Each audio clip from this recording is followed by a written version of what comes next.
Hello everybody, welcome back to a new video. Today I want to tackle dynamics. You probably know about compression and how you can use it to reduce the dynamics. And maybe you have heard about expansion and how you can increase the dynamics using expansion on, for example, a drum loop. But there are actually four ways I like to think about dynamics. And I have set up a little project with some examples. So let's just get into it. Alright, so here we have a simple drum loop, and I'm quickly gonna play it for you so you kind of get an idea of what the dry drum loop sounds like. Here it is.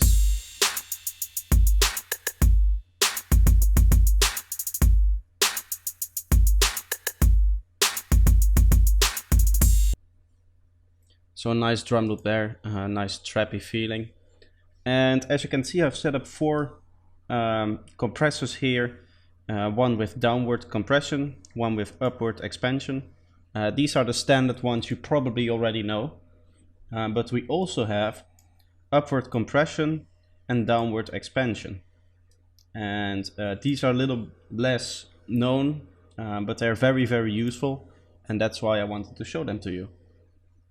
Okay, so the very first one is of course compression, and this can be used to reduce the dynamic range by taking what's above a certain threshold. In this case it is, where can I see that exactly? I don't know exactly where I can see that, but around minus 20 dB, and then turn it down by a certain ratio. Yeah, as you can see here, if you go on top here, you can see we have minus 15.5 dB is the threshold, and then we have a ratio here of 1 to 3.77. So that just takes any sound that goes above this value and compresses it with this ratio. So it gets less dynamic, and therefore you might be able to turn it up more in a mix.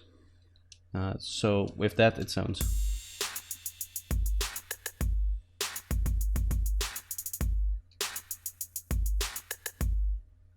Then you get that, you can kind of hear the kick and the clap kind of fall backwards a little bit, and that's because we have reduced their dynamic range, and this is a pretty extreme setting here, but to kind of give you an idea what you can get, that's what you can get by doing that. Now we also have the opposite, which is upward expansion, and as you can see here, what we have done is we have set a similar threshold around minus 16 dB in this case, but we have set the ratio to 1 to a value that is less than 1. So what this is doing is it's taking anything above the threshold minus 16.9 and actually doubling it in volume, because dividing by 0.5 is basically the same as doubling something, mathematically speaking, of course. And it sounds, that gives you that the elements that are already very loud get even more dynamics and stand out a lot more in the mix.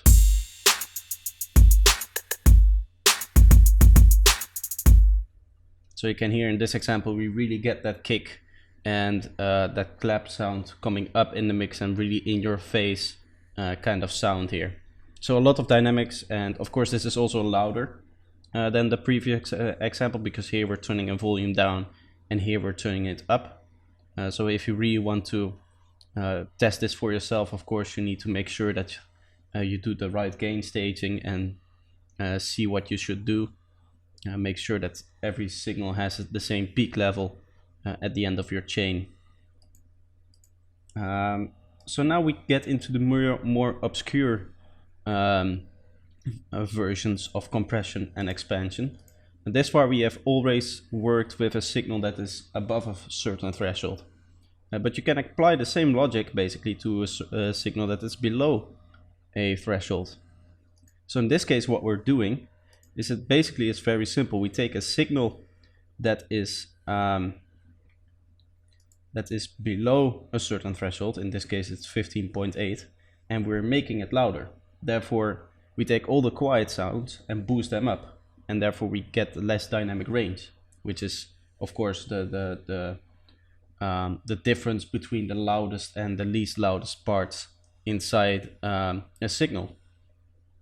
So you end up with a more squashed version again of the same sound, but instead of taking the loudest elements and turning them down, you take the quietest elements and turn them up.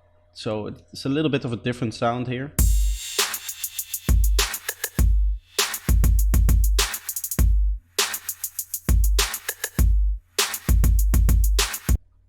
You can really hear that stuff like reverb tails and those kinds of things really get turned up a lot because they're of course always below this threshold, and therefore they get turned up in this case by 3.5, a ratio to 1 to 3.5, so that's quite a heavy ratio, but again, this is just for the example. And yeah, I am using, by the way, if you're wondering, I'm using this multi-band compressor. I'm using just one band, but it's the only compressor that I know of in Ableton that is actually able to do these two types of compression. So to get that, what you need to do is you just normally get it like this. You can just turn off these bands here and there, and now you have a single band compressor which you can use for this kind of processing. So the final one is downwards expansion, and what that means is it basically works like the gate. If you know the gate plugin and how this works, is that you have a certain threshold and everything below that threshold gets turned down. Where here you can set it using this floor. You can set the target decibels. Here you can set it via ratio. So again, as you can see here, what we have done is we have set a ratio where the second part of the ratio is less than 1 in this case. So we're turning it down. And again, I've set a threshold, and you can hear how we really end up with a signal that is kind of noise gated, that kind of gate effect, where we don't have any reverb tails, and parts of the first ride here get kind of cut off. So yeah, then you end up with this.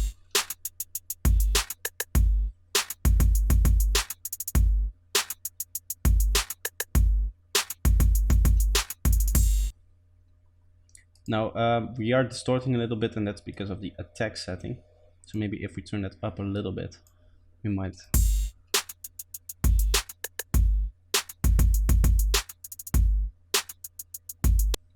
You kind of hear that you get a little bit of a cleaner, less reverby version. So this is a way you can kind of get rid of reverb. Now you could just say, well, you can achieve the same thing like upwards compression by just using a downwards compression and then turning the end product up. But this kind of gives you a different way of approaching compression and expansion. Instead of thinking about it in a one-dimensional way where you can just turn something down above a threshold or turn it up before a threshold, you can kind of think of it as what we really have is that you kind of can squash the wave from both directions. So maybe what you can do is you can combine both upwards and downwards compression like this, and you can kind of get a really over compressed sound that way. If you're looking for that kind of thing, then both can contribute to the sound there, and you can kind of match what you wanted to do. So these are the types of compressions I wanted to talk about, and I hope you find this interesting. This is a little bit of a different video. Normally I don't do a lot of mixing things because that's not my strong suit. I'm more of a sound designer. But if you want to see more of these kinds of videos, feel free to maybe give me a subject in the comments you would like me to talk about. And that's going to be it for today's video. If you like what you saw, feel free to subscribe. That really helps a lot. And also like the video, that also tends to help. And I hope to see you next time. Bye bye.